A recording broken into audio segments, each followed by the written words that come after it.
First contact's price. The message arrived during a solar storm, piercing through the interference that had blanketed Earth's communications for the past week. Ambassador Sarah Chen stood in the curved observatory of the Luna Peace Station, watching the aurora dance across Earth's atmosphere when her neural implant chimed with priority access codes. Incoming transmission from deep space, the AI assistant reported. Unknown origin. Classification. First contact protocol. Sarah's heart skipped a beat. Humanity had spread across 12 star systems in the past century, establishing colonies and mining operations, but they had never encountered another spacefaring civilization. There had been ruins, ancient artifacts, and tantalizing hints of others among the stars, but never direct contact. Display, she commanded, her diplomatic training kicking in as holographic symbols materialized in the air before her. The message was elegant in its simplicity, a mathematical sequence that evolved into a language primer, followed by an invitation. The Galactic Hegemony, a coalition of advanced civilizations, wished to establish diplomatic relations with humanity. Sarah spent the next 3 days in emergency sessions with Earth's HFY Council. As humanity's most experienced xenoanthropologist and chief diplomatic officer, she was the natural choice to lead the first contact team. But something about the timing nagged at her. They waited until we established the Proxima Centauri shipyards, she told Admiral Marcus Wong during a private meeting. The Admiral's hologram nodded, his weathered face grave in the low light of her office. And right after we cracked antimatter containment, he added. Either they're impressed by our progress, or they're worried about it, Sarah finished. She pulled up a stellar map, highlighting human expansion routes. We've been pushing into resource-rich systems that seemed surprisingly unclaimed. What if they weren't unclaimed at all? The Admiral's expression darkened. The Council wants this diplomatic mission to proceed regardless, but I'm authorizing a contingency plan. We'll call it Project Threshold. 2 weeks later, Sarah stood on the bridge of the diplomatic vessel Starseeker, watching as they approached the designated meeting coordinates. The ship's quantum sensors painted a picture of the massive structure waiting for them. A construct that dwarfed anything humanity had built, shaped like a blooming flower, with petals of light-drinking metal stretching for kilometers. Multiple energy signatures detected, reported Captain Yuki Tanaka, her hands dancing over the neural interface controls. Their technology, it's centuries beyond ours. Sarah nodded, studying the structure through both personal observation and the ship's enhanced sensors. The design was beautiful, but something about it reminded her of a spider's web. Elegant, perfectly engineered, and deadly. The Hegemony's welcoming committee consisted of 3 species: the towering Axios with their crystalline bodies, the serpentine Nexexe, whose scales shifted colors like living rainbows, and the Quorum, beams of pure energy contained within humanoid shells of advanced technology. Welcome, children of Earth, the Axios representatives' thoughts translated directly into their minds. We have watched your species' growth with great interest. The honor is ours, Sarah responded, following the diplomatic protocols they had established through their initial communications. Humanity looks forward to peaceful exchange and mutual understanding. But as the days of negotiations proceeded, Sarah's unease grew. The Hegemony's representatives were unfailingly polite, but their questions focused overwhelmingly on human military capabilities, resource extraction technologies, and the locations of their colonial operations. When she attempted to learn about their own civilization, their answers were vague and deflective. During the 3rd week of negotiations, Sarah received an encrypted message from one of her cultural attaches. Lieutenant James Rodriguez had managed to access some of the station's lower levels, officially restricted for maintenance purposes. What he found was disturbing. Holding cells designed for dozens of different species, weapons that could target specific genetic markers, and historical records that painted a very different picture of the Hegemony's rise to power. They weren't a coalition of equals. They were conquerors who presented their victims with a choice: submit to carefully managed development under Hegemony control or face extinction. Their civilized facade hid millennia of systematic subjugation. Sarah encrypted her findings and transmitted them through the quantum entanglement communicator hidden in her diplomatic credentials, a direct line to Project Threshold. Then she did something the hegemony would never expect from a primitive species. She walked into the next negotiation session and laid their sins bare. "You've hidden the truth well," she announced, interrupting the Axios mid-platitude. "But humanity has already found the mass graves on Proxima b. We've decoded the warning messages left in the ruins. We know what happens to species that don't submit to your idea of proper development." The temperature in the chamber dropped as the hegemony representative's true nature revealed itself. The Axios' crystalline form developed jagged edges, the Nexexi's scales turned midnight black, and the Quorum's energy shells crackled with barely contained power. "Then you understand your species has only one choice," the Axios declared, all pretense of benevolence gone. "Submit or you'll add us to your collection of extinct civilizations." Sarah's smile was razor-sharp. Humanity's choice was made the moment we decoded those ruins. We choose neither submission or extinction. We choose to fight. The chamber's defense systems activated, filling the air with a deadly neurotoxin designed to kill humans in particularly painful ways. But Sarah Chen, humanity's first and last ambassador to the galactic hegemony, had one final message to deliver. As her skin blistered and her lungs burned, she activated the quantum beacon hidden in her diplomatic seal. Her last words, broadcast to every human ship and colony, would spark a war that would reshape the galaxy. Remember this moment. Remember their true face. And remember, humanity never fights harder than when someone tries to make us kneel. The chains that bind. Admiral Marcus Wong watched the recording of Ambassador Chen's death for the 100th time, his aged hands gripping the edge of his desk as her final words echoed through his office on Luna Command. Outside, Earth glowed like a blue jewel against the black velvet of space, deceptively peaceful despite the war preparations taking place across its surface. "Sir," his AI assistant interrupted, "Project Threshold is ready for implementation." Marcus nodded, remembering the contingency plans they'd developed in secret. Sarah's death wasn't just a tragedy. It was the signal they'd been waiting for. "Begin Phase 1. And show me the latest intelligence from our deep cover operatives." Holographic displays materialized around him, showing the true extent of humanity's preparation. While the hegemony had watched Earth's official military buildup with smug amusement, they'd missed the shadow fleet being constructed in the asteroid belts, the weapons laboratories hidden beneath the ice of Europa, and most importantly, the network of allies they'd built among the hegemony's oppressed species. The Zurl, insectoid engineers who'd been relegated to maintaining the hegemony's vast infrastructure, had secretly provided humanity with blueprints of their master's key installations. The Visari, energy beings who'd been forced into serving as living batteries, had taught humans how to disrupt the hegemony's power systems. Even the synthetic K Collective, officially deactivated centuries ago, had preserved their consciousness in human quantum computers, waiting for a chance at revenge. "The hegemony thinks they're dealing with primitive savages," Marcus murmured, reviewing the battle plans. "They don't realize we've spent the last decade preparing for exactly this scenario." On his primary screen, reports flowed in from across human space. The hegemony had launched their first strikes against the outer colonies, expecting to find easily conquered settlements. Instead, their ships encountered military-grade shields reverse-engineered from ancient ruins and weapon systems that combined human ingenuity with recovered alien technology. "Forward command. This is Liberty Colony," one transmission crackled. Hegemony forces attempted planetary bombardment. Activating Countermeasure Protocol 7. Marcus allowed himself a grim smile as he watched the footage.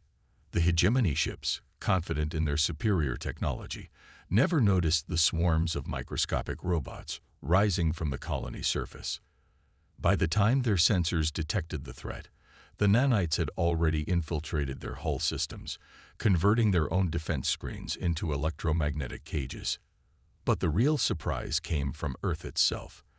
As the hegemony's main fleet approached the solar system, they found not a cowering civilization preparing to surrender, but a carefully laid trap 3 generations in the making. "They're entering the Jupiter defense grid now," reported Captain Emma Rodriguez, James's sister and commander of Earth's orbital defense platform. "Quantum entanglement networks are online, ready to initiate." The hegemony fleet, over 2,000 ships strong, moved with the absolute confidence of predators who had never known defeat. Their sensors showed Earth's pathetic defensive line, a scattered collection of platforms and ships that seemed almost primitive compared to their own technology. They never saw the quantum-linked singularity generators activating throughout the solar system, creating a web of microscopic black holes that turned space itself into a weapon. Ships were torn apart by gravitational forces their shields were never designed to resist, while others found themselves trapped in temporal eddies that aged their hulls to dust in seconds. "This is impossible." The hegemony commander's transmission was picked up by Earth's monitoring stations. These primitives couldn't have developed this technology. They shouldn't even understand the underlying principles. But humanity had understood more than anyone suspected. They'd found the records left by the ancient species the hegemony had destroyed, pieced together forgotten technologies, and combined them with human innovation to create weapons their enemies couldn't comprehend. As the battle raged across the solar system, Marcus received another transmission, this one from deep within hegemony space. The Zerul uprising had begun, with maintenance crews sabotaging critical systems across hundreds of worlds. The Vizari were breaking free of their containment chambers, their energy forms devastating the very power networks they'd been forced to sustain. "Send word to all commands," Marcus ordered, watching as the carefully orchestrated chaos spread. "Operation Prometheus is now active. Release the K-collective virus into their networks." Across hegemony space, the ancient machine consciousness awakened, spreading through communication channels and defense systems like digital wildfire. Ships lost power as their AI cores were subverted. Space stations went dark as their systems turned against their masters, and the carefully maintained chains of control began to shatter. But victory wouldn't come easily. The hegemony hadn't ruled for millennia without learning how to crush rebellion, and their response was brutal. Entire systems were quarantined, cut off from the galaxy-spanning network. Loyal forces began systematically purging suspected infiltrators, and ancient weapons of mass destruction were pulled from secure vaults. "They're implementing the Omega Protocol," reported Emma, her voice tight with concern. "Sir, they're willing to destroy everything rather than lose control." Marcus studied the tactical displays, watching as the battle lines shifted and changed. Humanity had struck first and struck hard, but this was just the beginning. The real test would come in how they handled what came next. "Then we'll have to make sure they fall before they can take the galaxy with them," he said, activating the command channel. "All forces, prepare for Phase 2. It's time to show them why humanity has survived every extinction-level event our own planet could throw at us." The war that would determine the fate of 1,000 species had begun, and humanity was fighting not just for survival, but for the freedom of every race the hegemony had ever chained. The galaxy was about to learn why you should never corner a species that had evolved as prey, but learned to become the ultimate predators. Breaking point. Deep within the crystalline spires of the hegemony's capital world, Axiom Prime, Supreme Overseer Vexterra, watched her empire burn.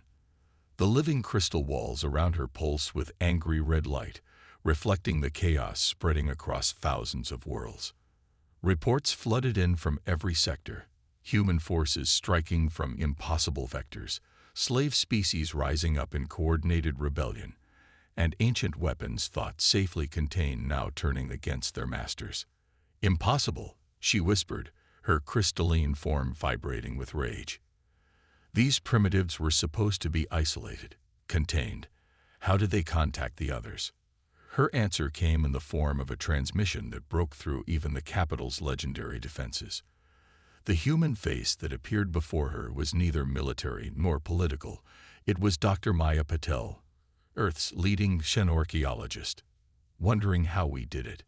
Maya's smile was razor-sharp. While you watched our ships and monitored our communications, we were reading the messages written in the ruins you left behind. Every dead world told us a story. Every extinct species left warnings. We just had to learn how to listen. Vexterra's form shifted, spikes of crystal erupting as her control slipped. You understand nothing. We brought order to chaos, structure to a galaxy of savages. Everything we did was necessary. No, Maya's voice was cold. Everything you did was about control. But you forgot something fundamental about evolution, about life itself. The harder you try to control something, the stronger its drive to break free becomes. The transmission cut off as human strike forces emerged from quantum tunnels throughout the hegemony core systems. They weren't using the approved trade routes or recognized hyperspace lanes. Somehow, they'd mapped the ancient paths, the forgotten ways between stars that the hegemony had spent millennia trying to erase from history. In the Centaurian defense sphere, Captain Emma Rodriguez watched as her fleet engaged the hegemony's supposedly invincible dreadnought-class vessels. The enemy ships were massive constructs of living metal and crystalline energy, each one capable of devastating an entire star system. "Target their temporal cores," she ordered, remembering the patterns they'd discovered in the ruins. "They're not invulnerable. They're just operating on a different layer of space-time." Human ships, smaller but infinitely more adaptable, launched clouds of quantum-entangled particles. The microscopic dots of matter existed simultaneously across multiple temporal states, disrupting the careful balance that kept the hegemony's greatest weapons stable.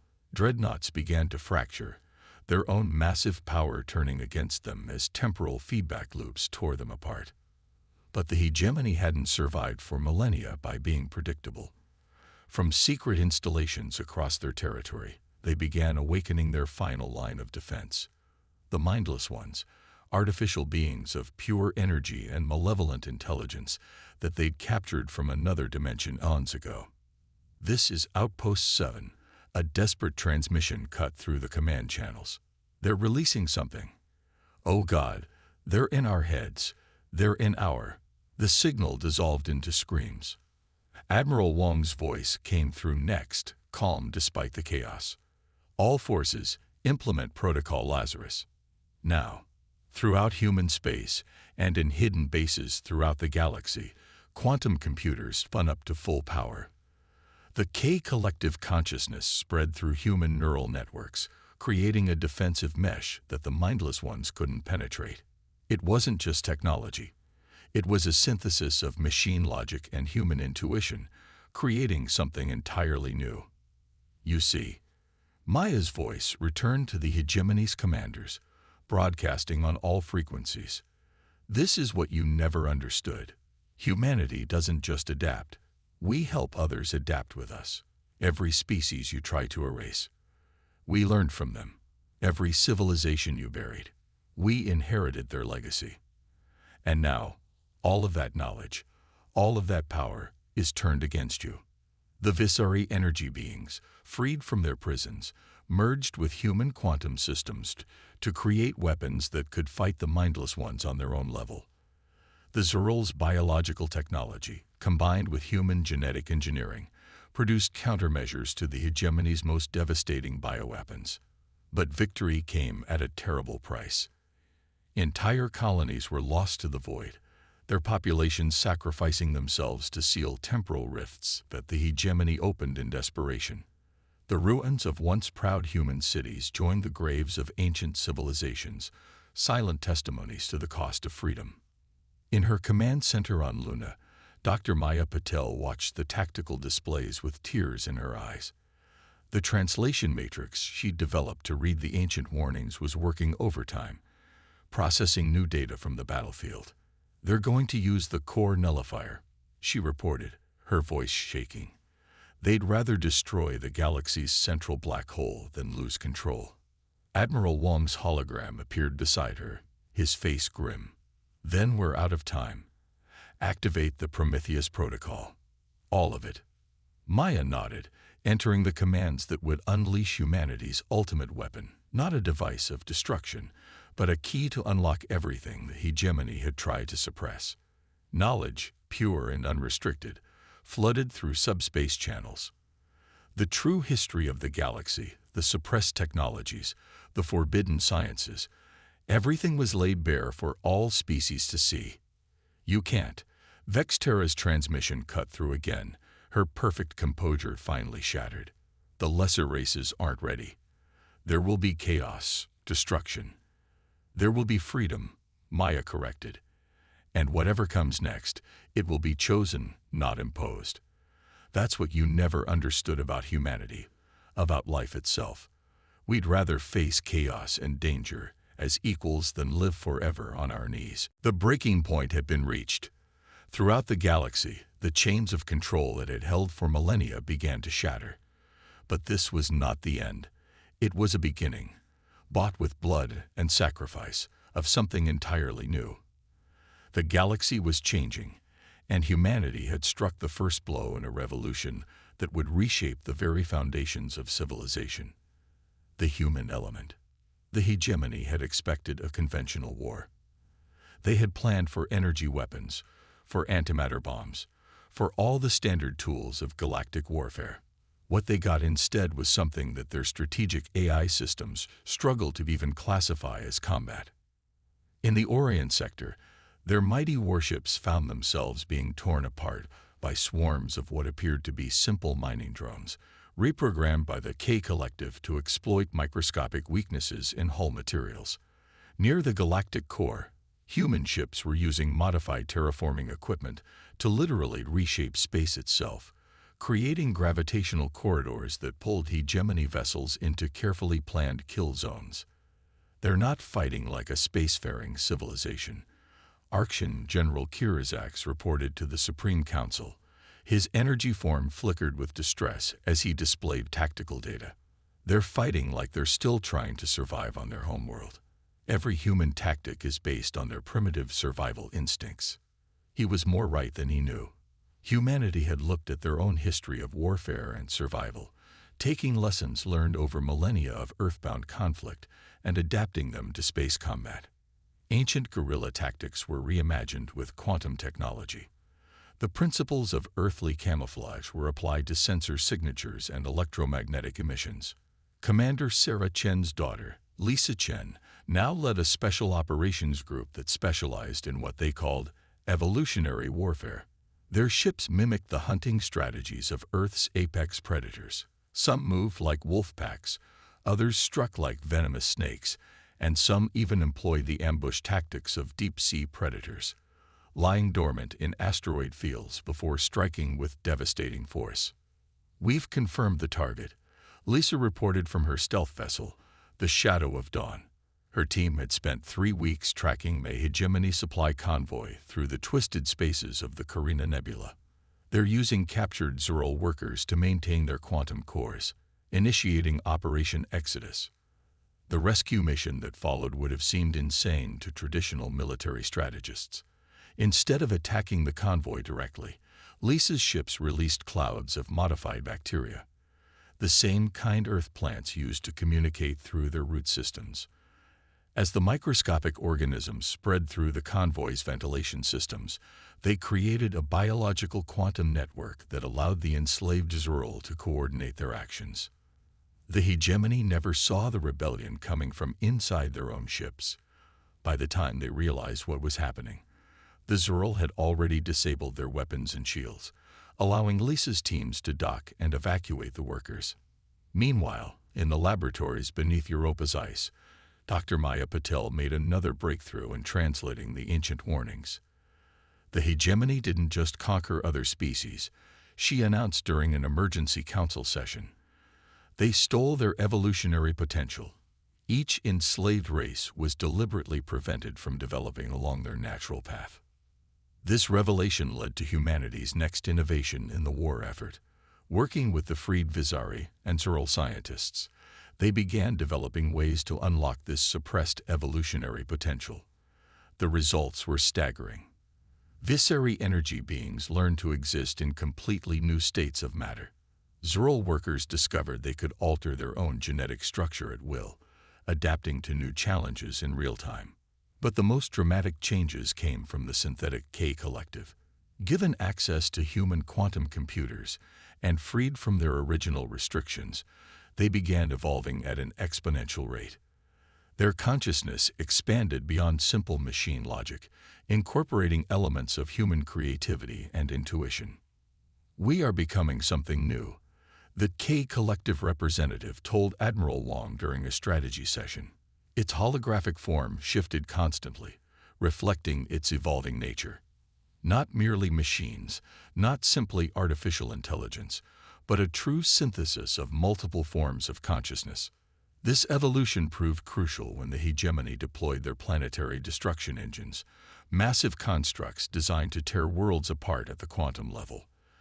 The K Collective developed countermeasures faster than any organic mind could process, creating defense systems that operated on multiple dimensional levels simultaneously. The war continued to escalate in ways that defied conventional military doctrine.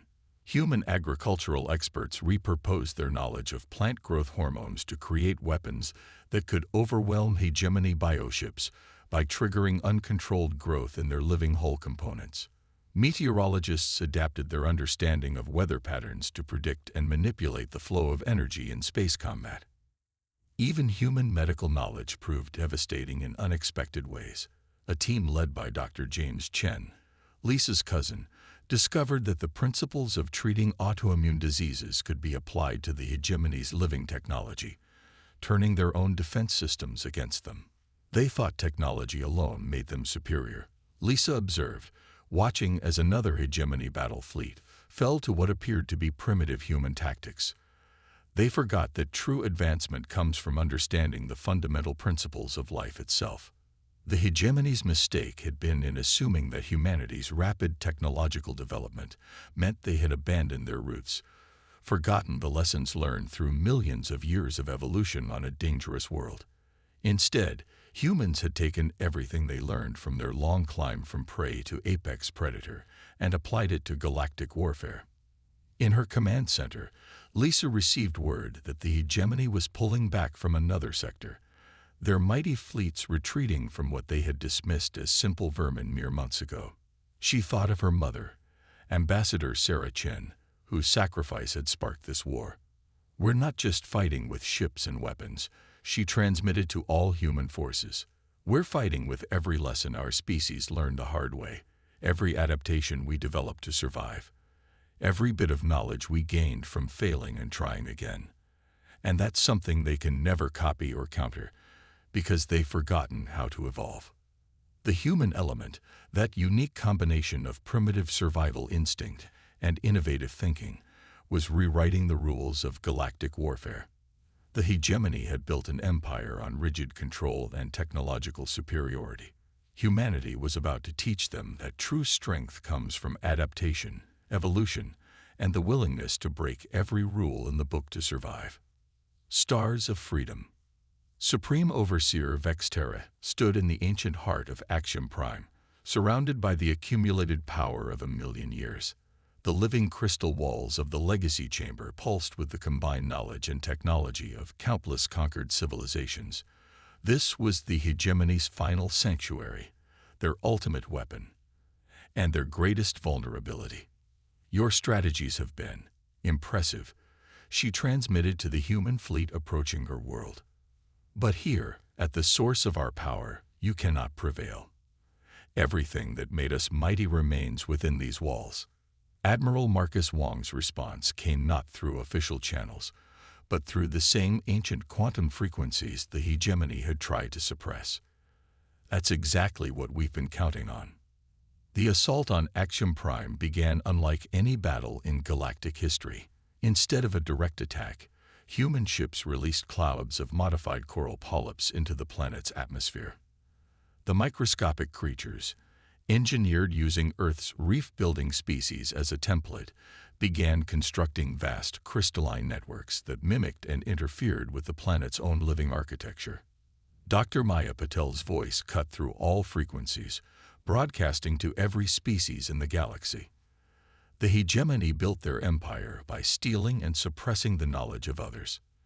Now we're going to set it all free. Deep within the planetary networks, the K collective consciousness began its work. They weren't trying to destroy the vast archives of stolen knowledge. They were unlocking them, decoding them, and broadcasting them across the galaxy. Every suppressed technology, every hidden truth, every piece of cultural memory the hegemony had tried to erase began flowing freely through space. Lisa Chen led the ground assault, her teams moving through Axiom Prime's crystal corridors, like Earth's cave-dwelling ancestors navigating underground rivers. They carried weapons that combined human neural technology with Visari energy manipulation, allowing them to communicate with and influence the living crystal itself. The walls remember, Lisa transmitted as her team approached the legacy chamber. They remember every species the hegemony tried to erase. And now, they're remembering how to be free. The hegemony's desperate counterattack was overwhelming in its power, but predictable in its patterns. They launched world-killer weapons, only to find them neutralized by defenses based on Earth's own immune system responses. They deployed temporal disruption fields, but human ships slipped through using navigation algorithms derived from salmon returning to their spawning grounds. In orbit, Commander Emma Rodriguez coordinated the space battle from her flagship, Hope's Vengeance. "They're activating the planetary defense grid," she reported. "Energy readings are off the charts." But humanity had planned for this too. As the hegemony's weapon platforms charged up, they found their power being drained by modified versions of the same technology they'd once forced the Visari to operate. The freed energy beings had taught humans how to turn the hegemony's own power systems into a trap. In the legacy chamber, Vex Terra watched in horror as her civilization's carefully maintained control began to crumble. "You don't understand what you're doing," she broadcast, her crystalline form fluctuating wildly. "The lesser species cannot handle this knowledge. There will be chaos. There will be growth." Maya corrected, her voice echoing through the chamber as human forces breached its outer defenses. "There will be evolution. There will be freedom to succeed or fail on their own terms." The chamber's defenses were formidable: automated systems, energy barriers, and weapons that could erase matter from existence. But they had been designed to stop conventional attacks, not the combination of primitive survival instincts and advanced technology that humanity had perfected. Lisa's teams moved like pack hunters, coordinating their attacks through quantum-entangled neural links. Modified bacteria released into the chamber's atmosphere began breaking down the crystal matrices that channeled the hegemony's power. K-collective algorithms infiltrated and rewrote security systems faster than they could adapt. As the battle reached its climax, Admiral Wong transmitted one final message to all forces: "Remember why we fight. Not for vengeance, not for power, but for the right of every species to choose their own path." In that moment, Vex Terra finally understood humanity's true strength. It wasn't their technology or their tactics. It was their fundamental belief that true strength comes from diversity, from change, from the freedom to evolve. The hegemony had tried to create perfect order by suppressing these forces. Humanity had embraced them. The legacy chamber's crystals began to resonate with a new frequency as the combined knowledge and power of thousands of civilizations was released from captivity. The chamber wasn't destroyed. It was transformed, its vast archives becoming accessible to all species who sought to learn from them. Vex Terra, last of the Supreme Overseers, faced Lisa Chen in the chamber's central core. "What happens now?" she asked, her form stabilizing into something simpler, more honest. "Now." Lisa smiled, thinking of her mother's sacrifice that had started this journey. "Now every species gets to write their own story. The age of enforced order is over. The age of evolution begins." The war ended not with the destruction of the hegemony, but with its transformation. The knowledge they had hoarded was freely shared. The species they had enslaved were freed to develop on their own paths, and the galaxy entered a new era of unprecedented growth and change. In the ruins of the legacy chamber, Dr. Maya Patel found one final message: older than the hegemony itself, written in the first language ever spoken among the stars. Life finds a way. Humanity had proved this ancient truth once again, not by dominating others as the hegemony had done, but by helping all species break free from their chains and reach for the stars on their own terms. The revolution that Ambassador Sarah Chen had sparked with her sacrifice was complete. But for humanity and their newfound allies, this wasn't an ending. It was a beginning, the first chapter in a new story where every species would have the freedom to write their own destiny among the stars.